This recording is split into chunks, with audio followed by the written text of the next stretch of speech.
Hello and welcome to Desert Rat Fiber Arts. I'm Desert Rat, but you can call me Lloyd. Today we continue our fiber study for 2023. We are on the English collection still, and we're going to be looking at Masham. And this sounds interesting. It's 38 to 44 microns. Probably not super soft, but we'll see. And the staple length is 150 to 380 millimeters. That's 6 to 15 inches. It's going to be interesting to see exactly how long that is. I only have a 6-inch ruler here. So, 7-inch. No, 6. But we will figure it out.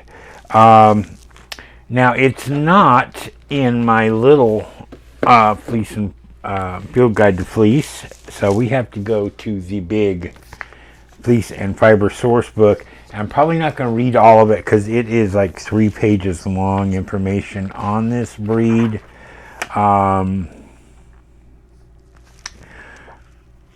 let me read a bit about this. Masham's, mules, and other crosses. So it's apparently Masham is a crossbred of something. Just as in the dog world, where there are purebred dogs and mixed breed mutts, the sheep world has breeds and crossbreeds. Some crossbreeds are like mutts, mixtures of many different bloodlines with little intention involved in breeding decisions. Yet other crosses are more refined, made by a shepherd with very definite breeding outcomes in mind. Why would a shepherd develop a crossbreed when there are already so many really cool breeds? Well, just as mutts are often hardier and healthier than purebred dogs, the crosses may be hardier and better performing than their purebred parents, a tendency known as a hybrid vigor. Thus, crosses are made to improve certain production traits such as speed of growth or number of lambs born per ewe. From a fiber standpoint, many crosses produce luscious fleeces, where the crossbred fleeces are more luscious than those of the parent breeds can only be decided by the person working with the fiber. We can't document the untold number of crosses you might find when buying directly from breeders, but there are 2 named crosses you may hear about at some juncture: Mashams and mules. Masham. This cross produced by breeding a Teeswater ram, or sometimes a similar Wensleydale, to either a Dale's bred or a Swaledale ewe, or now and then a Ruffell ewe, has been employed regularly for at least 100 years in the hill country of northern England. Ewe lambs from these crossings are raised as breeding ewes in commercial flocks because they have great hardiness, longevity, heavy milking qualities, strong mothering instincts, and high prolificacy. Don't know what that word means. These Masham ewes also grow nice fleeces with long staples and good luster. The fiber characteristics vary, but the overall feel is along the lines of the English long wool breeds. You won't find Mashams on the American side of the Atlantic because the Dalesbred, Swaledale, and Ruffell breeds aren't found here at all. And as for the Teeswaters and Wensleydales that provide the ram side of the equation, well, that's a complex issue without a similar answer, and we talked about it on page 118. If you ever travel in Britain and scope out the sheep scene, however, you'll definitely hear about Mashams, and some Masham fleeces does make its way to a fiber show in North America. I'm not going to read about mules. Let's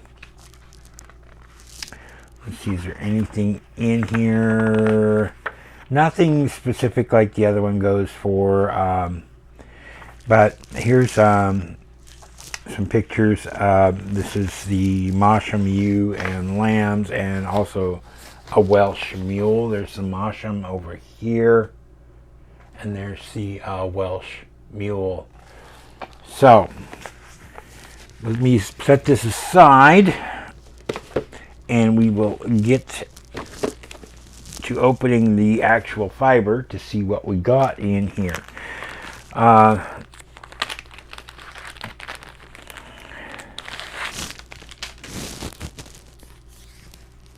Okay, despite the micron count, it does seem to be fairly soft, not scratchy. It's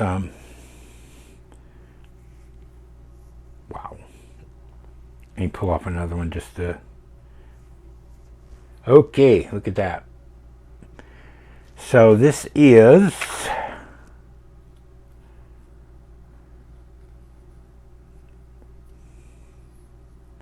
about 9 inches long. So good long staple lengths overall for this. So let me get my wheel set up. It's right here next to me, and we'll start spinning it.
Okay, it's the next day. The yarn has been wet finished, hung up to dry, and here's our finished yarn. We have about 34 yards, again, 8 wraps per inch, about an Aran weight. It's got a little bit of stretch to it, not super stretchy, nice and squishy. It's fairly soft. I don't know if it's next to skin soft, but it's fairly soft. Now, this spun beautifully. It really, really wanted to spin thin. I didn't have the patience to spin it too thin. I only have a limited amount of time that I can work on this for these videos. So I would love to spin this again and try to spin it finer and see what we get out of it. There were no issues with spinning it, no issues with plying it. Overall, I'm very happy with this fiber. I would definitely spin it again. I did see that she does have larger balls of this available at Hearthside Fibers, so I'm probably going to pick up one here in the future here. So that was that. Have you ever spun Masham before? What's your thoughts on it? And what did you think of your finished yarn? So, next week, we're going to be doing one of my favorites. We're going to be doing Romney. So, it says Kent Romney on it. 27 to 29 microns, average staple length 80 millimeters, 3 inches. I do have a bunch of Romney in here. Actually, this is my Romney lamb that I got for a Christmas present that I've been spinning up. Of course, these are my singles. It might be hard to kind of see here, but this stuff just spins up beautifully. Of course, I'm combing this. The fleece that I got was already pre-washed, so all I had to do is comb it and spin it. I do have another Romney over here. I've got a ewe that's like 7 pounds of it, but it was coated, so it's fairly clean. Very little VM in it since it was a coated fleece to begin with. So that's going to be in one of my projects sometime soon. I've got so many fleeces right now. I've got this Rambouillet here. It's actually a Rambouillet cross that I got recently up at the Flagstaff Wool and Fiber Festival. Got it dirt cheap. So I'm kind of interested to see how that cleans up and spins. But that's for something in the future. So anyways, until next time, this is Desert Rat. Happy crafting!